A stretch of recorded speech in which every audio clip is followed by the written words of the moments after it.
The judge in the Fani Willis case. Judge McAfee is running for re-election. Will that interfere with his decision on whether or not Fani Willis should be off of Donald Trump's case? This is Judge Joe Brown weighing in on Fani Willis' case. He was being interviewed by Megyn Kelly. You saw some problems with her testimony the other day, too. So how did you, what jumped out at you? First thing is, she might not have had to testify in the first place. When she walked in, threw the sheaf of documents down on opposing counsel's table, put hand on hip, walked up with attitude, doing snake charm thing with her neck. At that point, the lawyers for the DA's office were arguing that she did not need to testify.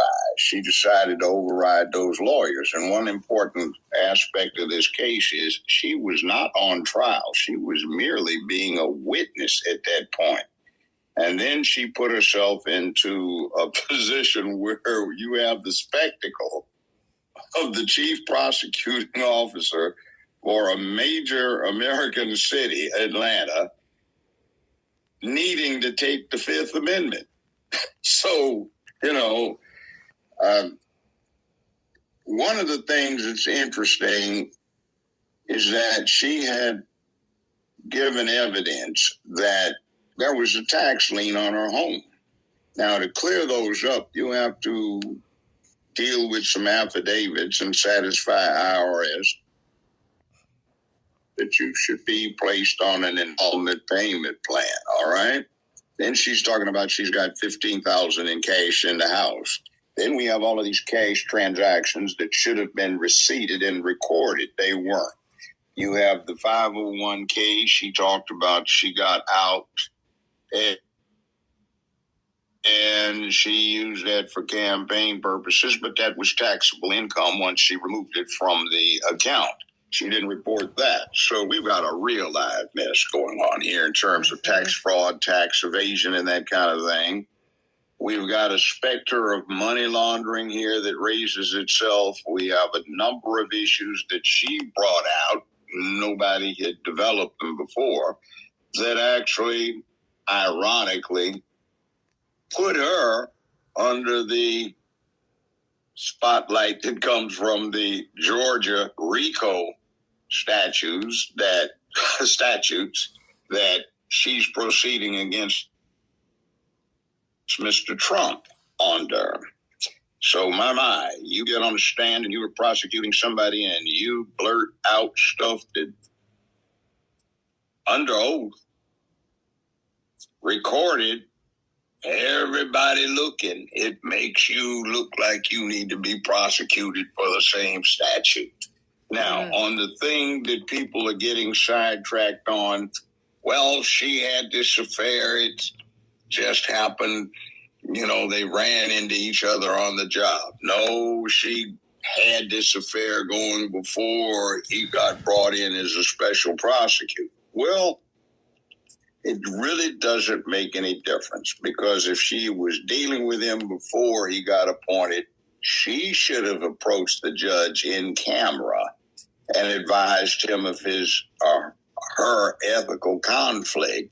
And if it developed afterwards, as soon as it did, she should have walked in and talked to the judge in camera, and that means in his chambers confidentially about it, and given him the option of saying, well, he's got to go because you're signing off on his claims for reimbursement. So you do have some say in what's going on, and because of what you said about your intentions toward Mr. Trump before the election even occurred, we needed an independent counsel. So this is bad. Now, if the court said, well, I think you can stay on, but we're going to have to reveal this to the other side, she might have had second thoughts and said, well, okay, we'll let it go. And some other DA's office can come in and go through all of the changes relative to this case. But I want to have it so badly, I'm just got my hooks in it. I'm not going to let it go. I don't tell. So either way, if it started before he got on as special prosecutor or it started after he was already on the affair I'm talking about. It's bad because she should have brought it to the court's attention. As you come on to the page, kindly hit the like bell and subscribe to the channel if you have not done so as yet. Thank you. If you add up all of what the other prosecutors have submitted as a bill, it isn't even roughly twice. Have to get a perspective for the exorbitant. All right, exactly. Nobody had to ask her. Under the canons of ethics, she had a need to come in and advise. Now, here's the other thing, too. She signs off on this, and you have to get a perspective for the exorbitant amount of money he was being compensated for. This case has not even been set for trial. He already been paid roughly twice what the Attorney General of the United States of America gets paid per year for handling all of the business of the country. He has been paid so far more than what the President of the United States gets paid per year. So keep that into context. You multiply, well, don't multiply, but if you add up all of what the other prosecutors have submitted as a bill, it isn't even a third of what he's been compensated so far.